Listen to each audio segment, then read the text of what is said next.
Vasudevaya. Om Namo Bhagavate Vasudevaya. Narayanam Namaskritya Naram Narottam Devim Saraswatim Vyasam Tato Jayam Didye Nashtipraishu Bhadreshu Nityam Bhagavata Sevaya Bhagavati Uttam Shloke Bhaktir Bhavati Naishike. So continuing with the discussion on Srimad Bhagavatam, Canto 8, Chapter 1, the Manus, administrators of the universe. Text number 11 onwards. So this we know, Swambhuva Manu is performing his tapasya and he is just saying all these verses to himself. He is murmuring these verses. Yam pashyanti na pashyantam chakshuryasya narishyati tam bhuta nilayam devam suparnam upadhavata. Although the Supreme Personality of Godhead constantly watches the activities of the world, no one sees him. However, one should not think that because no one sees him, he does not see, for his power to see is never diminished. Therefore, everyone should worship the Super Soul who always stays with the individual soul as a friend. Offering praise to Krishna, Srimati Kunti Devi, the mother of the Pandavas, said, Alakshyam sarvabhutanam antarbahir avasthitam. Krishna, you reside both inside and outside of everything. Yet the unintelligent, conditioned souls cannot see you. In Bhagavad Gita, it is said that one can see the Supreme Personality of Godhead through Jnana Chakshusha, eyes of the knowledge. He who opens these eyes of knowledge is called a spiritual master. Thus, we offer our prayers to the spiritual master with the following shloka: Om Agyan Timrandasya Jnananjana Shalakya. I offer my respectful obeisances unto my spiritual master, who with the torchlight of knowledge has opened my eyes, which were blinded by the darkness of ignorance. The Guru's task is to open the disciple's eyes of knowledge. When the disciple is awakened from ignorance to knowledge, he can see the Supreme Personality of Godhead everywhere, because the Lord actually is everywhere. Andantarastha Parmanu Chayantarastha. The Lord resides within this universe. He resides within the hearts of all living entities, and He resides even within the atom. Because we lack perfect knowledge, we cannot see God, but a little deliberation can help us to see God everywhere. This requires training. With a little deliberation, even the most degraded person can perceive the presence of God. If we take into account whose property is the vast ocean, whose property is the vast land, how the sky exists, how the numberless millions of stars and planets are set in the sky, who has made this universe and whose property it is, we should certainly come to the conclusion that there is a proprietor of everything. When we claim proprietorship over a piece of land, whether individually or for our families or nations, we should also consider how we became the proprietors. The land was there before our birth, before we came to the land. How did it become our property? Such deliberation will help us understand that there is a supreme proprietor of everything, the Supreme Personality of Godhead. So that is the right way of seeing actually. Nothing belongs to us. Lord is everywhere and everything, every single thing belongs to Him. Whether the land, whether the building on the land, whether the facilities inside the building, shops, everything, cars, living beings, whether animals or birds, trees, everything belongs to Him. We might say, oh, I have worked hard to build this house, and this house belongs to me. Well, first of all, when we say worked hard, and Krishna says, Porusham Rishu, the strength of the strong is me. So he gives us the strength. The body cannot function without his permission. And even the body is made of all the ingredients that are supplied by his nature. We didn't bring anything. Our parents didn't bring earth, water, fire, air, ether to put it together to make the body. They didn't even know how a child is born inside the womb of the mother. Nobody knows, except when we study the scriptures. And then we claim when we come out of the body and then we grow, we study, of course, the copies, the pen, pencil, everything is everything is energy of the Lord. Nothing belongs to us. And then we have computers. Which part of the computer or the phone does actually belong to whatever, HP or IBM or Intel or whatever? Doesn't belong to anybody. Silicon industry, IT industry. When did we create the electrons? Well, the whole IT industry works on electrons, the movement of electrons, electronics. Did we create the electrons? No. Who gave us the intelligence to manipulate electrons in the way that we do and the chip manufacturers do? God did. But do we give him credit? No. We just try to give him little cash, but that's about it. And then we want more cash from him. That is not the right way of seeing. That's where Guru's position is. He opens the eyes of the disciple with the torchlight of knowledge. He gives the knowledge. And the knowledge is also not his knowledge. Knowledge comes from Krishna. He's just via media. He's a transparent medium of transferring the knowledge to the disciples.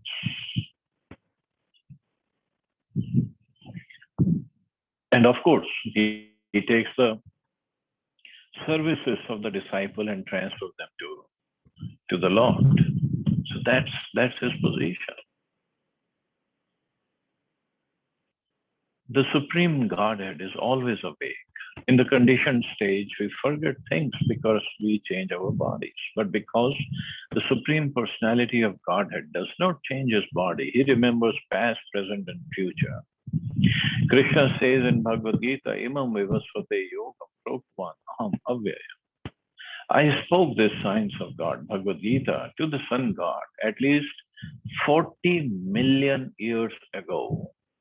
If we calculate it, as Prabhupada has calculated in the purport of Bhagavad Gita, 40 million years ago, Krishna spoke this knowledge to Sun God Vivasva.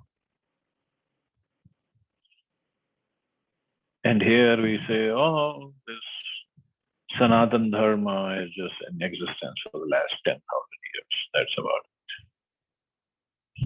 it. 40 million years ago. When Arjuna inquired from Krishna how he could remember incidents that had taken place so long ago, the Lord answered that Arjuna was also present at that time because Arjuna is Krishna's friend. Wherever Krishna goes, Arjuna goes. But the difference is that Krishna remembers everything, whereas a living entity like Arjuna, being a minute particle of the Supreme Lord, forgets. That's all.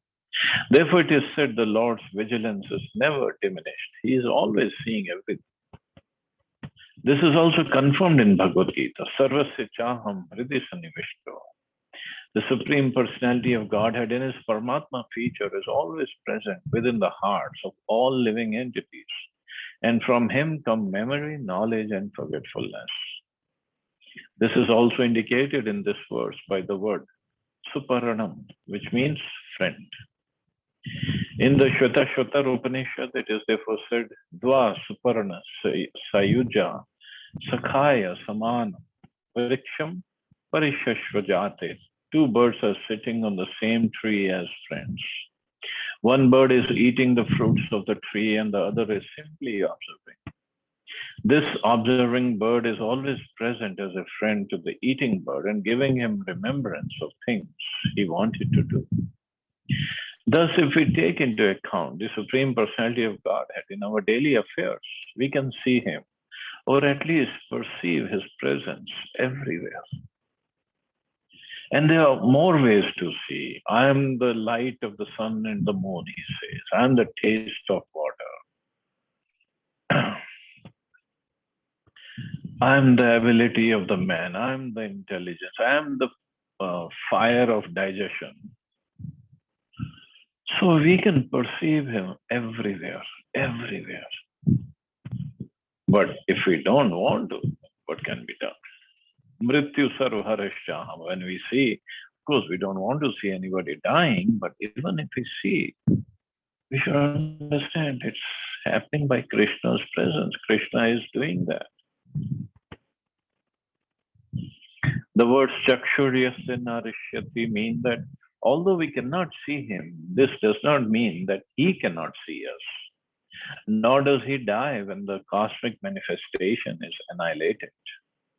This example is given in this connection that the sunshine is present when the sun is present. But when the sun is not present, or when we cannot see the sun, this does not mean that the sun is lost. The sun is there, but we cannot see it. Similarly, although we cannot see the Supreme Personality of Godhead in our present darkness, our lack of knowledge, he is always present, seeing our activities. And actually, that is more important, that he sees our activities. And we should just keep in mind or always have this understanding. He is watching us. As a Paramatma, he is a witness and advisor of Drishta and Anumanta. Therefore, by following the instructions of the spiritual master and studying authorized literatures, one can understand that God is present before us, seeing everything, although we have no eyes with which to see him. All we have to do is develop those eyes. Premanjana Charita Bhakti Vilochane. Now, when we have developed love for him and our eyes are decorated or anointed with the love of God, then we'll see him everywhere. Just like Prahlad Maharaj was seeing him even in the stone pillar of the palace.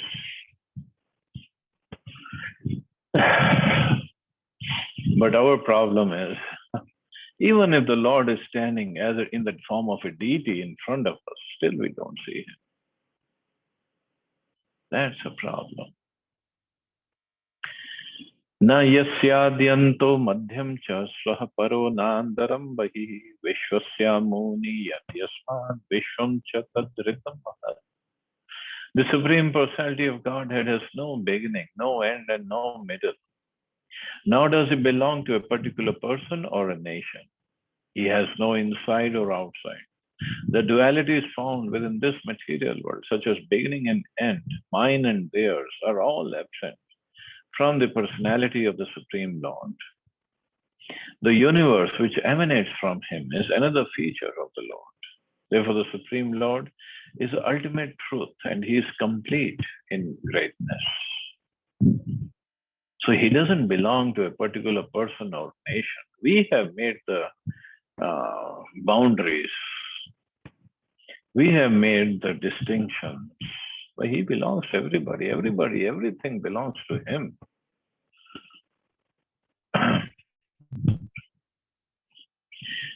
It's just different people have a different way of approaching him, different way of worshiping him, different way of calling him.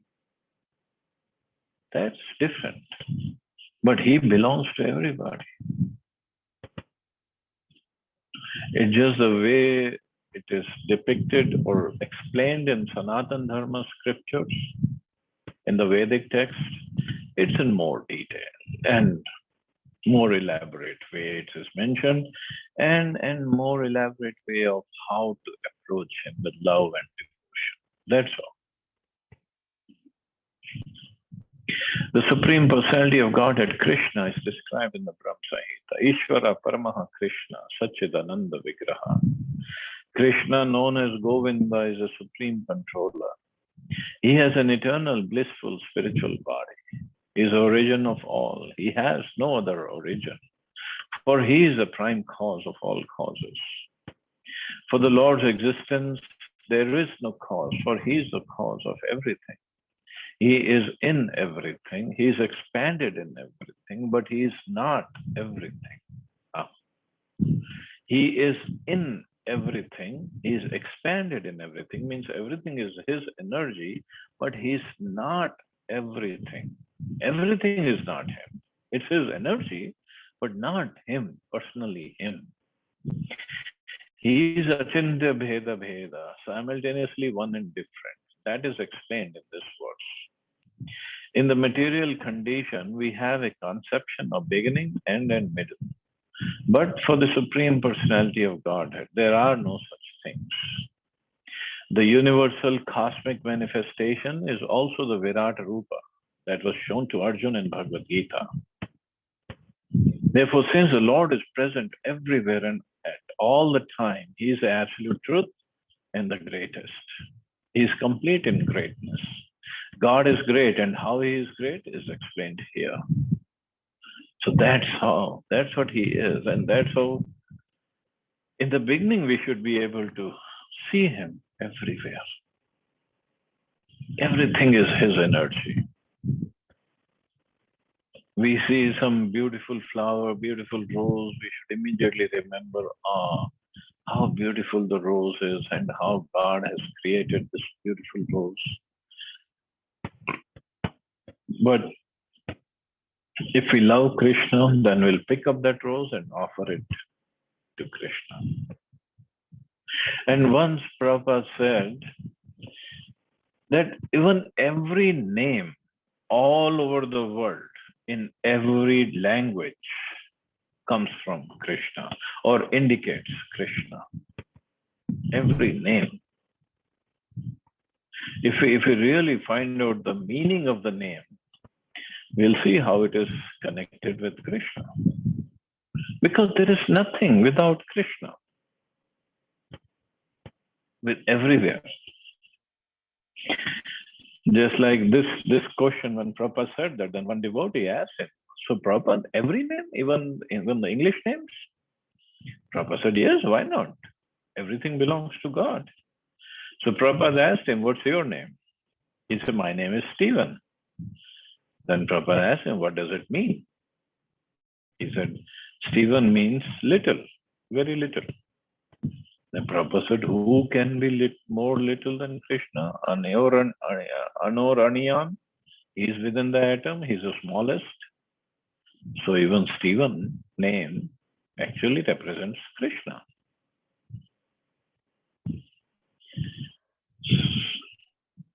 And this is how even Chaitanya Mahaprabhu was teaching in his school.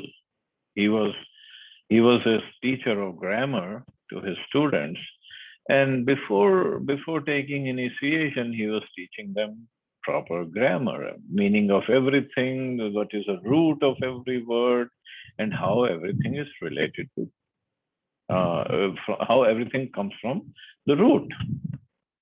And then so many tedious explanations and different explanations based on different scriptures.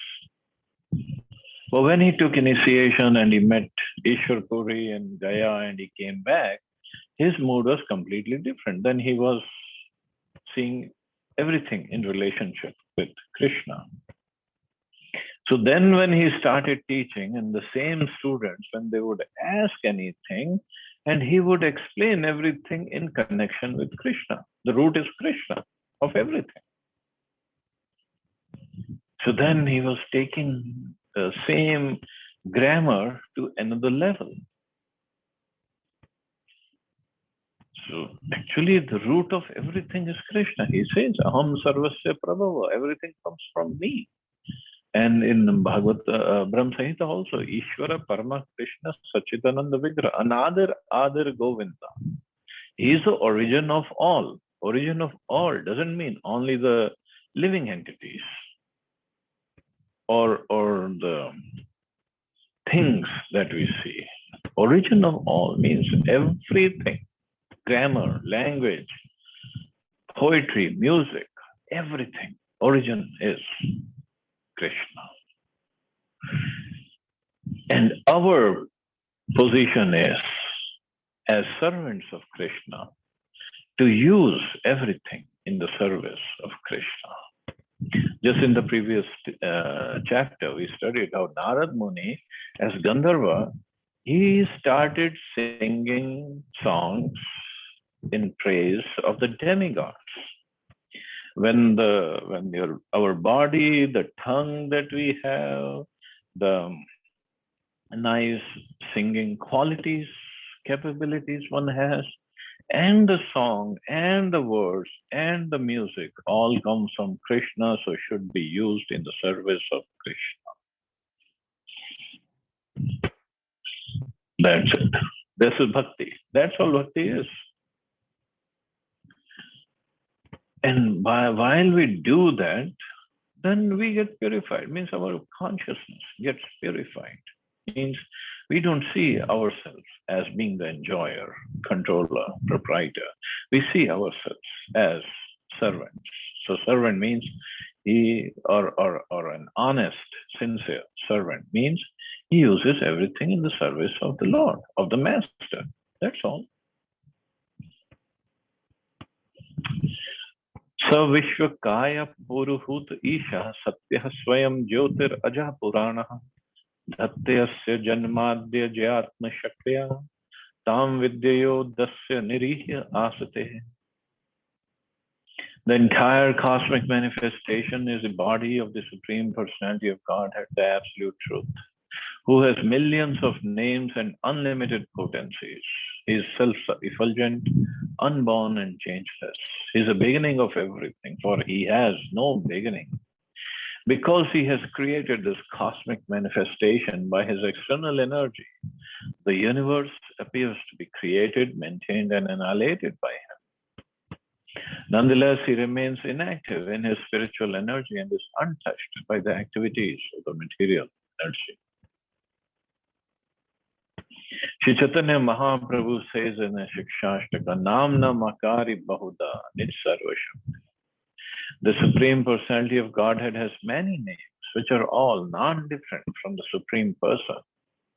This is spiritual existence. By chanting the Hare Krishna Mahamantra, consisting of names of the Supreme Lord, we find that the name has all the potencies of the person. The Lord's activities are many, and according to his activities, he has many names. He appeared as a son of Mother Yashoda and also as a son of Mother Devaki, and therefore he is named Devaki Nandan and Yashoda Nandan. Parasya Shaktir Vividhe Vashruyate. The Lord has multitude of energies, and therefore he acts in multifarious ways, yet he has a particular name. The Shastras recommend which names we should chant, such as Hare Krishna, Krishna Krishna, Hare Hare. It is not that we have to search for some name or manufacture one. Rather, we must follow the saintly persons and the Shastras in chanting his holy name. So that's all we have to do. As beginning devotees, or even if one is advanced, we just follow the saintly persons. We just follow the acharyas and the shastras and chanting the holy. We don't have to manufacture, figure out a new name. We just have to follow. That's all. Although the material and spiritual energies both belong to the Lord, he is impossible to understand as long as we are in the material energy. And when we come to spiritual energy, he is very easy to know. As stated in Srimad Bhagavatam, Mayam Vidyasya. Although the external energy belongs to the Lord, when one is in the external energy, he is very difficult to understand. However, when one comes to the spiritual energy, one can understand him. And one can understand him easily. Therefore, in Bhagavad Gita, it is said, Bhaktya Mam Abhijanati. One who wants to understand the Supreme Personality of Godhead in reality must take to the platform of Bhakti or Krishna consciousness. This Bhakti consists of various activities, Shravanam, Kirtanam, Vishnu, Smaranam. And to understand the Lord, one must take to this path of devotional service. Even though the people of the world have forgotten God and may say that God is dead, this is not a fact. One can understand God when one takes to the Krishna consciousness movement, and thus one can be happy. So Krishna, Krishna's pastimes, Krishna Rupa, Krishna's form, Krishna name, it's all a big conundrum for people who are so much in external energy. And the thing is, when we are in Maya, we think we know everything. Actually, we don't know anything. And when we are in Yoga Maya or spiritual energy, then we have so much of love for Krishna that we say, I don't know him. Nobody knows him. We don't know him. None of the acharyas ever claimed that I know everything about Krishna. Nobody. As we studied earlier, that Lord Anant Shesha with his unlimited hoods, he is trying to chant the glories of Lord Krishna since time immemorial, and he hasn't even come close to the descriptions, to the glories. Because this is the beauty of spiritual world. It's always increasing. Whether Krishna's roop, now how can his roop can increase? But okay, his beauty can increase. His leelas, his forms, everything is always increasing. There is no limit. Hari Ananta, Hari Katha Ananta, it's just one line. It just encompasses everything. He is Ananta. And this is where Mayavadis get bewildered. How can a person like we, who has a form, can be Ananta? But we are not God. Mayavadis might think we are God, but we are not God. So how can we compare? There is no comparison.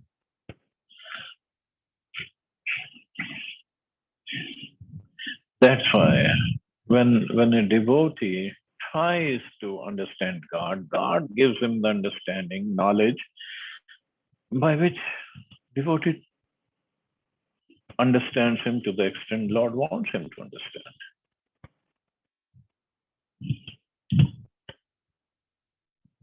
So then the question is, what comes first, knowledge or bhakti?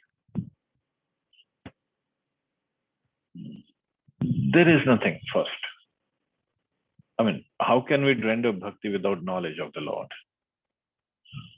Well, we get some knowledge by the mercy of Guru, by mercy of Krishna. We render bhakti, and then we get more knowledge. Then we appreciate him more, we love him more, we want to serve him more, then we serve him more, and then we get more knowledge. We get more bhakti, then we get more knowledge, we get more bhakti. We develop more bhakti, or we serve him with more love and devotion.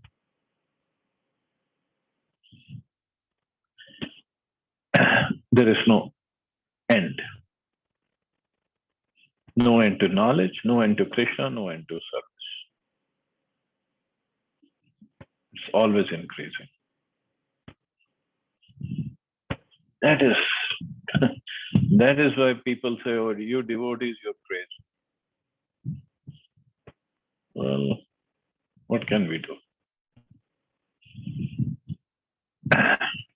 And this is what Prabhupada said. Then one can understand God when one takes to Krishna consciousness movement, and thus one can be happy. Even the happiness, there is no limit.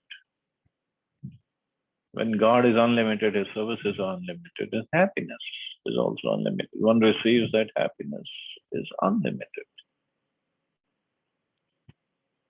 So that is Bhakti.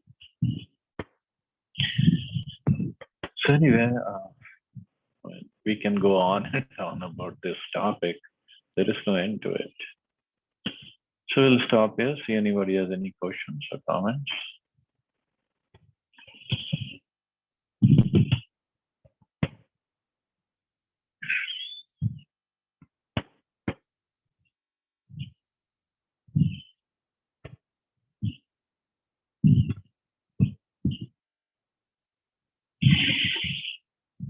Okay, so you all have safe and wonderful day. Hare Krishna. Jai Shri Prabhupada. Hare Krishna.